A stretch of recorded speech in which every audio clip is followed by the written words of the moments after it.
Bonjour tout le monde. Aujourd'hui, pour l'émission numéro 41, on parle de jeunesse, d'art de la scène, tout ça mis ensemble. Bienvenue à Studio Libre.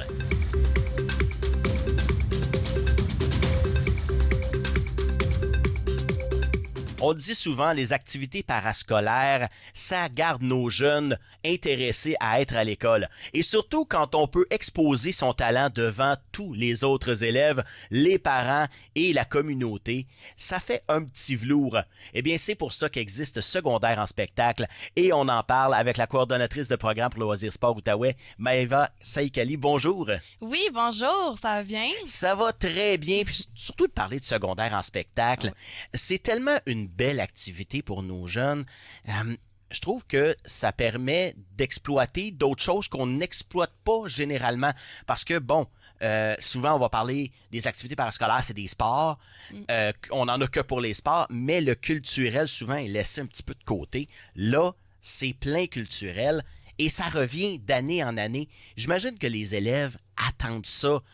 Ceux qui sont intéressés au culturel, puis à chanter, à danser, à faire n'importe quoi de culturel, ben c'est un petit peu leur velours de dire « Hey, on va aller à l'école pour faire ça ».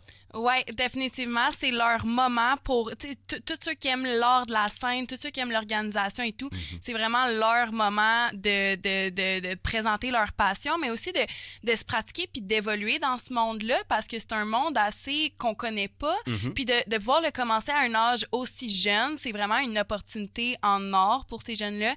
Puis oui, attendre ce moment-là, tu sais, il y en a qui l'ont fait en secondaire 1 puis ils le font jusqu'au secondaire 5, comme il y en a qui attendent ça, puis il y a des rencontres qui se font entre les groupes, puis des fois, c'est comme une chanteuse, elle s'est présentée en secondaire 1 avec un guitariste, les deux étaient séparés, puis ils apprennent à se connaître, puis finalement, 2 ans plus tard, ils écrivent leurs chansons ensemble. Tu sais, c'est beau à voir l'évolution, puis ce que ça apporte à ces jeunes-là, c'est vraiment important, ouais. Oui.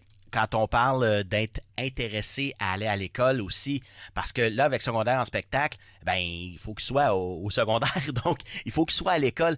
Est-ce qu'on voit certains élèves qui, au début, sont comme « Ah, fou, l'école, ça me tente pas », mais vu qu'il y a secondaire en spectacle, ben je m'implique, puis ben ça me donne le goût de rester à l'école? Oui, parce que il y a beaucoup d'intervenants scolaires qui me disent ça, puis ils m'en disent de certains jeunes en particulier. Tu sais, lui, il avait un petit peu de la misère, puis là, on est secondaire en spectacle, puis il vient aux pratiques. S'il vient à la pratique, il vient à l'école, parce que la pratique est à l'école. Fait que c'est comme ça force un petit peu, ben pas force, mais ça l'encourage les jeunes à se présenter à l'école parce qu'ils veulent aller à secondaire en spectacle, puis ça les motive tu sais, ils reçoivent de l'appréciation pour leur côté culturel, ben ils reçoivent ils ressentent déjà cette confiance-là, puis ils se présentent à leur cours, puis ils se forcent à l'école parce qu'ils ont ce projet-là en tête. Fait que oui, définitivement, ça augmente l'importance scolaire. Puis aussi des parents. Les parents, j'ai vu les parents, ils viennent dire merci aux intervenants scolaires parce qu'ils apportent quelque chose de spécial à leurs jeunes, puis c'est vraiment beau à voir. Ouais. Et le talent artistique, parfois, on le sait pas. Souvent, bon, moi, je fais de la chanson, donc, et les gens qui connaissent pas ce pan-là de moi, quand ils me voient, ils font comme, mon Dieu, t'as du talent, tout ça, ils viennent te parler, tout ça. Et j'imagine que c'est la même chose pour des élèves au secondaire. On sait comment le secondaire peut être très difficile. Et puis, d'avoir cette interaction-là avec les autres élèves, « Hey, mon Dieu, t'es bon », puis tout ça. J'imagine que ça encourage aussi à la discussion, puis on le dit, bon, ils se font des amis à l'intérieur, mais quand les autres voient ça, j'imagine qu'ils font « Hey, wow, cette personne-là a vraiment du talent ». Oui, il y en a, pour de vrai, il y en a qui sont tellement talentueux dès un jeune âge. On le voit, là. C'est tellement intéressant puis inspirant, puis il y en a que ça se développe, il y en a qui ont commencé en piano, puis là, tout d'un coup, elle a fait du piano puis du chant, ben peut-être moi aussi, je suis capable de chanter, fait que là, elle fait son piano puis son chant, puis il y en a, ils font 3 instruments en même temps, comme ils sont impeccables, tu sais, c'est vraiment, puis c'est du talent qui se développe, puis ils ont aussi beaucoup de support des intervenants scolaires, des profs de musique, des profs d'art drame, tu sais, tout le monde est impliqué par le monde culturel. Ceux qui sont intéressés, ils s'impliquent vraiment, puis ils ont une différence pour ces jeunes-là, justement. Et qu'est-ce qu'on peut faire comme spectacle à secondaire en spectacle? Est-ce que c'est ouvert à toutes les formes d'art ou il y a quand même certaines restrictions? dans le fond, c'est ouvert à tous les arts de la scène pour présenter ton numéro. Donc, on voit de la danse, du chant, des instruments, tout mélangés. Il y en a qui ont fait arts martiaux mélangés avec de la danse. Tu sais, c'est quand même vraiment large. Il y a quelques restrictions. Il faudrait les voir en détail. Puis, comme c'est aussi pour la langue française. Les numéros doivent être dans la langue française et tout. Mais il n'y a pas beaucoup de restrictions. On voit des shows d'humour. On voit des numéros... Théâtre, exemple donné, oui. Théâtre. J'ai vu des comédies musicales. Ah oui? Oui, super intéressant. Les filles sont super bonnes. Puis c'est ça. Puis aussi, ce qui est important à savoir, c'est qu'il y a d'autres volets que artistes à secondaire en spectacle. Donc oui, tu peux faire partie de secondaire en spectacle sur la scène, mais il y a aussi d'autres volets. Donc il y a animateurs, eux, ils font des petits sketchs d'humour entre les numéros. Il y a les maîtres de cérémonie qui présentent les numéros, mais ça demande quand même ça demande d'être présent sur scène, d'avoir une éloquence sur scène. C'est de la pratique et tout. Il y a aussi journalistes, fait que tu sais, des futurs journalistes, ils peuvent commencer là-bas, prennent des photos, ils parlent avec les gens, ils font des entrevues. Puis il y a même le volet organisateur aussi qui est pris en charge par Loisirs Sport Outaouais. Donc, on a des rencontres à chaque mois pour aider les jeunes à organiser secondaire en spectacle parce que c'est un programme par et pour les jeunes. Puis, ils sont vraiment impliqués dans tous les volets. Puis ça, c'est intéressant aussi parce que si tu n'as pas une passion pour la scène, mais tu as une passion pour le journalisme, il y a une place pour toi aussi, tu sais. J'ai entendu aussi par les dernières années qu'il y avait une portion aussi technique, technicien, parce que bien sûr, quelqu'un qui va chanter sur scène, si son micro est mal branché et que la table de son ne marche pas, ben c'est sûr que le micro ne sortira pas. Donc, il y a tout un pan technique aussi. Et les gens, bon, moi je suis un peu freak de technique, là, on le voit ici en studio. J'adore ça. Et puis, j'imagine que les amateurs de technique sont aussi encore là, prise en charge et on leur montre un peu c'est quoi, c'est toutes ces choses-là. Puis Dieu sait qu'à les arts de la scène, il y a beaucoup de techniques, là. Oui, absolument. J'ai oublié de les mentionner dans les autres volets, mais c'est un des volets les plus importants, quasiment, comme qu'on dit, parce que c'est la technique, ça vient en cœur avec l'art de la scène. Puis, c'est un volet très important. Puis, dans le fond, Perfection, il y a au final régional, il y a des formations aussi pour les jeunes. Puis, les jeunes techniciens sont pris en charge par Perfection, qui est une grosse entreprise établie à Gatineau. On connaît très bien ici. Oui, c'est ça.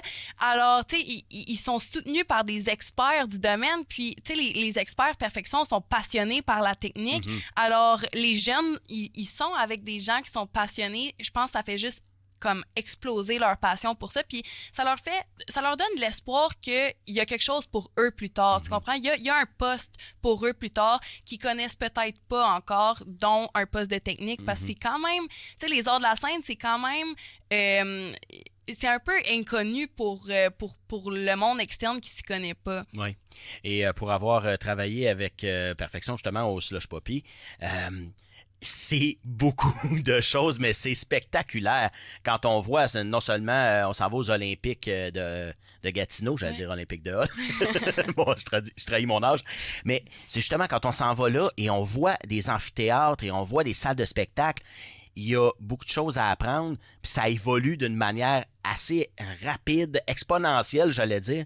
Donc, il faut être vraiment au centre de ça pour être capable de justement évoluer là-dedans. Puis c'est le fun de voir que les jeunes sont capables d'évoluer, même s'ils ne sont pas allés à l'avant de la scène, ils peuvent tout de même faire quelque chose pour aider secondaire en spectacle. Et là, les finales régionales, là, ça approche. Là, au moment de la diffusion, on est en plein dedans. Là. C'est, j'imagine, tout un stress qui doit relâcher parce que là, les élèves là, attendent ça. Là. Et les finales, il va y avoir beaucoup d'heureux, peut-être quelques-uns qui vont faire comme « Ah, finalement, on aurait dû on va se reprendre. » Mais c'est tout un show que vous avez à produire. Ça doit être aussi stressant pour les organisateurs de dire on peut pas se planter là, finalement. Là. Oui, c'est sûr que c'est beaucoup de coordination, beaucoup d'organisation. C'est stressant pour tout le monde. C'est stressant pour nous, c'est stressant pour les jeunes, surtout qui vont présenter sur scène, c'est stressant pour les intervenants. Mais je pense que le stress ça vaut tellement la peine parce que on voit les jeunes tellement passionnés, puis on voit les jeunes, on voit la différence qu'on fait pour eux. Fait que tout ce stress, toute cette organisation, cette coordination-là, elle vaut la peine parce qu'il y en a, tu sais, on a donné les lauréats juste pour aller au final local à beaucoup de jeunes dans 14 écoles secondaires. Il y en a qui pleurent, il y en a qui sont tellement pleurent de joie, tu sais, il y en a qui sont tellement contents. On dirait qu'on a changé leur vie en les envoyant au final régional. Fait que ça vaut vraiment le coup, là. Oui.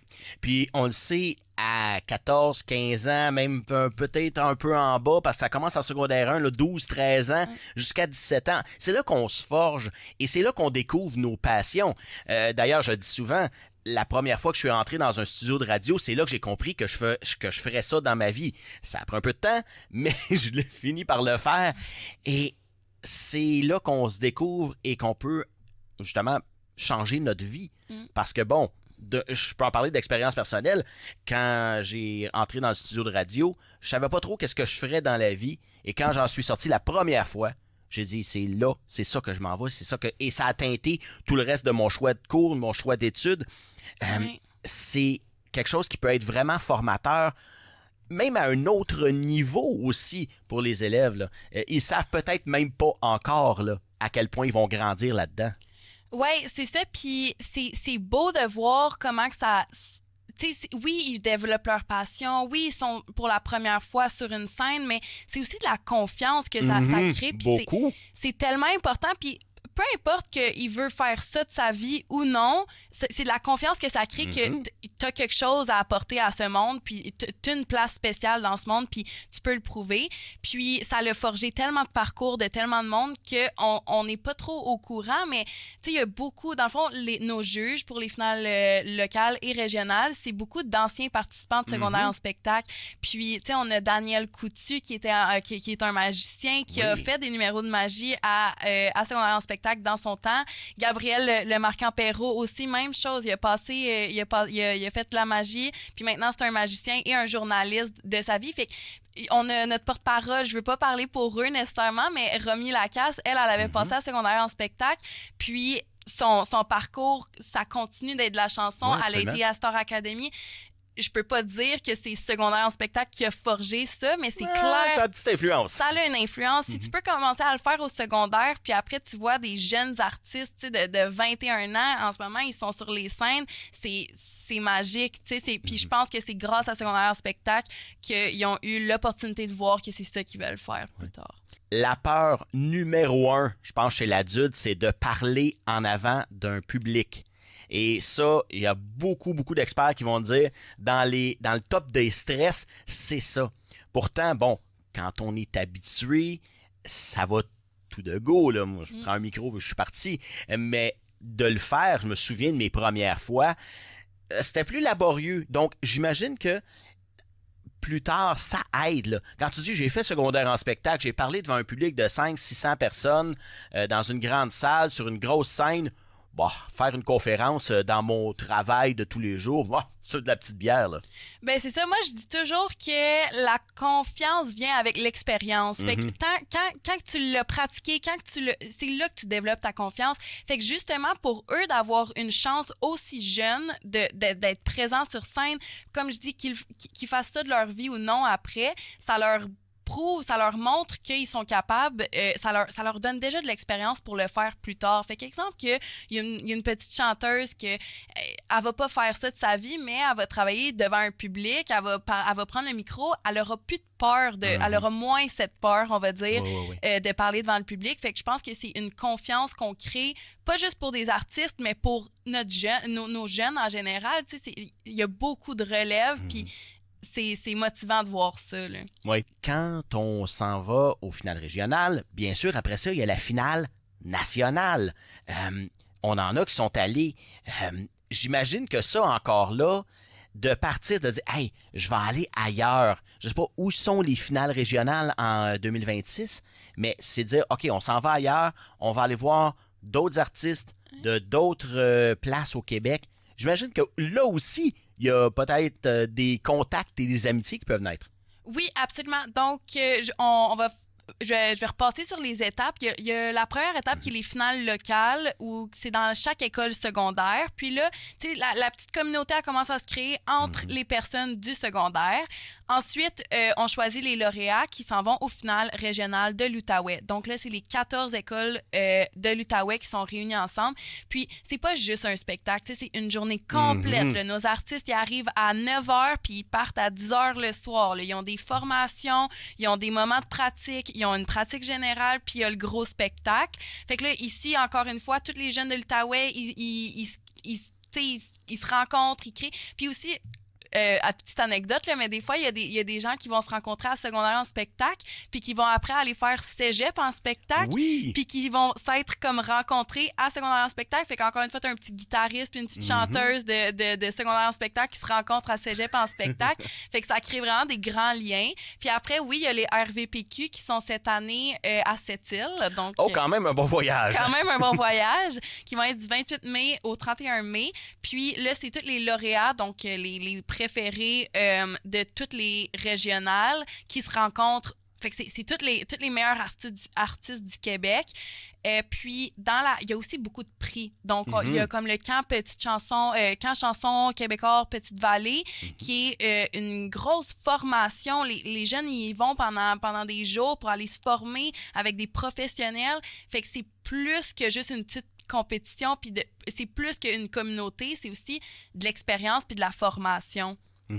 J'imagine que pour les étudiants qui se rendent jusque-là, de rencontrer leurs artistes préférés qui sont là, devant eux, je sais que pour en avoir rencontré certains de mes idoles, c'est une expérience qu'on n'oublie jamais, de dire hey, cette personne-là a consacré du temps pour moi. Ça doit être tellement valorisant.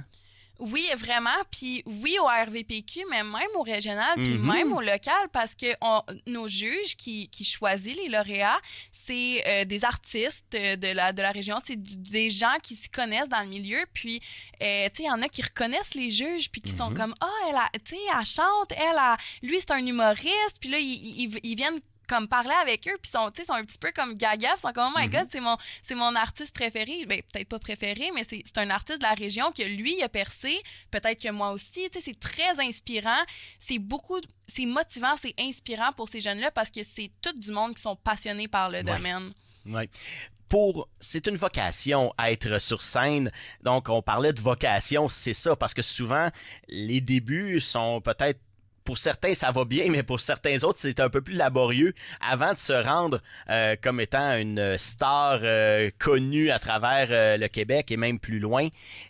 Donc, j'imagine que cette expérience-là va faire en sorte que les jeunes vont dire « OK, ça va être peut-être un peu tough, mais je peux réussir à percer puis avoir mon 15 minutes de gloire, comme on disait. » C'est toujours un plaisir de parler de secondaire en spectacle parce que ça ouvre tellement de portes et ça fait tellement de bien aux jeunes qui sont là.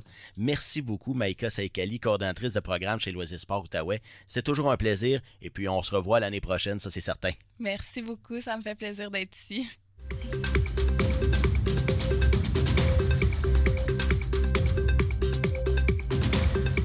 Vous savez, quand on fait des entrevues, il arrive parfois que l'on déborde soit du sujet ou du temps qui est alloué. À Studio Libre, ça arrive également et donc je dois faire des concessions et ne pas présenter certains extraits d'entrevues. Sauf quand on fait une section inédit. Cette année, ça n'est pas arrivé très souvent d'avoir des inédits. Je vous ai présenté environ 95% de tout ce qui a été dit ici au micro. Ce qui a été coupé souvent, c'est lorsque je me trompe, et croyez-moi, je me trompe souvent. Et donc, on va vous présenter quelques extraits inédits avec des invités qui ont été vraiment très généreux en entrevue. En voici donc quelques-uns. Un peu plus tôt cet automne, j'ai reçu l'humoriste Sylvie Tourigny au micro de Studio Libre et je lui ai demandé quelle était l'inspiration pour son fameux personnage de Carole. Voici sa réponse. Et ça part d'où l'inspiration? Je pensais peut-être souvent à des coachs de vie là, qui ont justement là, une opinion pour tout, un problème, j'ai une solution. Écoute, puis en 2008, moi j'étais à l'école de l'humour, puis à chaque semaine, il faut que tu écrives un nouveau numéro. Puis là, maintenant, Oui, en plein ça. Fait que là, à un moment donné, tu viens que tu sais pas trop tu sais quoi écrire, de quoi parler, tout ça. Fait que je me suis dit, bon, ben cette semaine, je vais me donner le défi de faire l'opposé de ce que je fais. Fait que je me suis dit, je vais être bête, je vais être condescendante, je bougerai pas, moi, tout le temps, comme, c'est ça. Puis, j'étais forte sur les décolletés à l'époque. Fait que je me suis dit, je vais avoir un col roulé.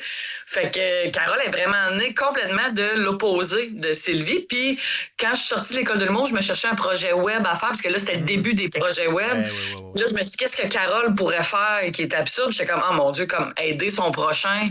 C'est tellement comme, elle a tellement pas le casting de quelqu'un qui veut aider. Parce que dès le départ, Carole, c'était une spécialiste en tout genre. Ça, c'est comme dès le premier numéro, Carole, elle connaissait tout. Fait que là, je me suis dit, mais mon Dieu, si ça connaît tout, fait qu'elle va aider les autres, tu sais. Fait que c'est ça. Fait que c'est de même qu'elle est née. Mais fait quoi, les coachs de. Écoute, c'est peut-être les coachs de vie qui ont été inspirés par Carole, je le sais pas. Oh mon Dieu, on veut pas avoir Carole comme coach de vie. Pas si on veut savoir la vérité, par contre, elle est, comme on dit, c'est straight to the point, comme on dit. Oui, c'est un style, style.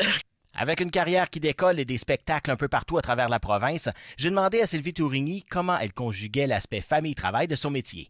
Ben écoute, c'est quand même c'est de la gestion, mais ça se fait bien. Tu sais, mon fils, là, il a 11 ans. J'étais en garde partagée 50-50 avec mon ex-conjoint. Fait que, tu sais, on réussit à bien se faire des horaires. Puis c'est ça, je suis dans un stretch cette semaine de, tu sais, Matane, Amqui, Gaspé, tu sais. Là, c'est une grosse run. Mais sinon, tu sais, mettons, quand j'ai un show à Waterloo, je reviens coucher le soir même à la maison. Tu sais, comme quand... Le trois quarts des shows sont comme même après un show à Québec. Moi, je reviens coucher chez nous à Chambly. Fait que, tu sais, souvent, c'est ça, c'est comme le trois quarts du temps, je suis comme vraiment pas loin de chez nous. Je reviens tout le temps à la maison. Mais sinon, oui, c'est sûr. Tu sais, c'est sûr que les samedis, les samedis de lousse que j'ai, là, mon Dieu, sont précieux. Puis c'est comme, comme c'est samedi, j'ai rien, comme, tu sais. Fait que côté famille, des fois, c'est sûr qu'il y a bien des soupers de fête que je vais manquer, mes amis aussi. Mais c'est ça. Mais écoute, on entretient ça du mieux qu'on peut. Mm-hmm. Puis ils sont conscients aussi, mon entourage, et tu sais, ils m'ont tellement vu bûcher depuis longtemps, puis que c'est un rêve que j'ai depuis longtemps, qu'ils sont super contents, puis ils comprennent, ils sont très compréhensifs de mon travail. Comment, justement, tes parents, tes amis, tout ça, est-ce qu'ils viennent te voir en show? Est-ce qu'ils sont critiques un peu ou... Ah, mon Dieu, ben mes parents, c'est mes plus grands fans. Là. Mes parents sont très... eux autres sont comme... Ils viennent souvent... À chaque fois que je vais à Victo, mes parents, c'est sûr et certain qu'ils sont là. À ma première médiatique, écoute, c'était le fun parce que tous mes amis de Victo sont descendus. Oh, wow. Ils ont même tous pris congé le lendemain. On a tous couché à l'hôtel à Montréal, toute la gang. Fait que, tu sais, ça, tu sais, ma sœur aussi, comme, tu sais, ça a été, j'ai eu des beaux moments comme de, tu sais, ils sont très fiers, ils sont tellement contents parce que ils ont vu tous les sacrifices que j'ai faits, toutes les, tu sais, financièrement, des périodes pas faciles, tu sais, fait que eux autres, de voir que, tu sais, ma première médiatique, là, ça a tellement été un beau moment où est-ce que, là, il était comme, wow, OK, comme, tu sais, elle a réussi, là, elle est rendue là, fait que c'était très beau. Lors de son passage à l'émission, le journaliste et animateur Michel Picard est revenu sur un petit souci de santé qui lui est arrivé récemment. Quand on voit des gens comme qui nous ont quittés récemment, on parle de Roger Brulotte à 79 ans d'un cancer.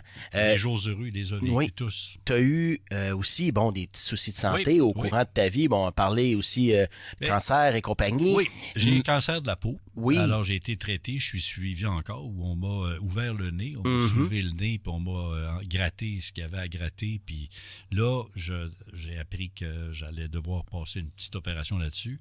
Mais la grande histoire des derniers mois, c'est j'ai disparu des ondes un mois. Je me suis retrouvé chez ma médecin. Un test ordinaire, puis mon cœur battait à 165. J'ai un cœur atypique, donc je n'ai pas de symptômes. Okay. Je me sens pas fatigué, je faisais encore de la marche, du sport, je veux dire, normal, comprends-tu? Là, on m'a envoyé à l'urgence, j'étais parlé d'urgence de Buckingham, j'ai passé des tests et ça fait 15 ans, j'avais des problèmes parfois je boitais, je pensais que c'était de l'arthrite, je me bourrais de Tylenol, puis je disais pas un mot. Puis j'ai appris que j'avais en même temps la goutte, j'appelle multi-articulaire, fait que j'ai une coude d'effet, j'ai une épaule un peu maganée, des genoux. D'ailleurs, parenthèse, on m'a dit, t'as pas fait assez de sport. Ben là, j'ai joué au hockey toute ma vie jusqu'à récemment, puis j'ai fait d'autres sports. Il me dit, t'as fait trop de sport. Fait que regarde, il n'y a pas de bonne réponse avec le médecin, trop ou pas assez. Tout ça, écoute, j'ai été pris en main rapidement. Un cardiologue est venu me voir, puis on dit, écoute, il faut que tu aies une chirurgie. Et ça s'est fait tellement rapidement. Les examens, l'attente un peu. J'ai été opéré à l'hôpital général de Montréal 15 décembre, là, dans ce coin-là. Tu as des tests la veille, puis après ça. Fait que c'est une opération, c'est une chirurgie où on passe par les aines, les deux côtés. Ouais. Si ça fonctionne, ça fonctionne. Ils remontent. Puis là, ils m'ont fait ce qu'on appelle des ablations des deux côtés des ventricules. Ils en ont fait 5. Il fallait démêler tout je connais pas, je suis pas médecin, je suis pas cardiologue, mais il fallait démêler ça. Ça a duré 2h30. Tu te réveilles, tu retournes, dans mon cas, à l'hôtel. Le lendemain, j'ai pris le train. Puis là, j'ai eu un choc opératoire où j'ai paralysé d'une jambe complètement. Ma jambe était le triple. Je pensais que j'avais la mancheuse de chair. Okay. C'était pas ça, mais là, tu t'inquiètes. Puis là, j'étais chez moi, c'était le vendredi. Le dimanche, ma femme a appelé l'ambulance. Je suis reparti à l'urgence. Puis là, quand je suis arrivé, là ça déboule vite. C'est un dimanche soir, mais je peux te dire, je lève mon chapeau. Je sais qu'il y a des gens qui ont des mauvaises expériences, mais quand tu rentres dans le système, en général, là, chapeau préposé à l'infirmière, aux infirmiers, ça a commencé à la maison avec les ambulanciers. Mettons, il faisait moins 20 dehors. Ils m'ont descendu du 2e, je ne vais pas marcher. Tu sais, vraiment, là, tu es pris en charge. Puis là, je suis resté 3 jours à l'hôpital. Je suis sorti le 24 décembre. J'ai eu la chance d'avoir un interniste qui est passé, il m'a fait passer toutes sortes de tests. Puis là, ils ont su ce que j'avais à ma jambe, donc médicaments, blablabla.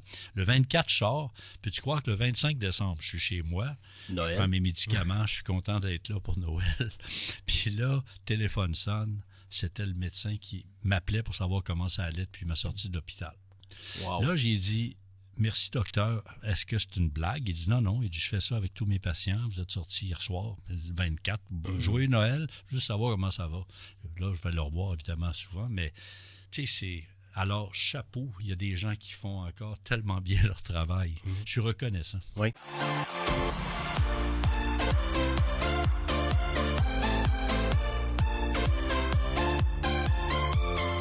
TVC Basse-Lièvre, la télé qui nous rassemble.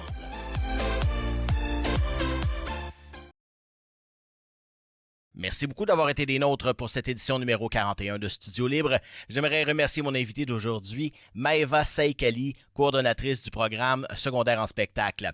Et je vous rappelle que nos émissions sont disponibles sur notre chaîne YouTube.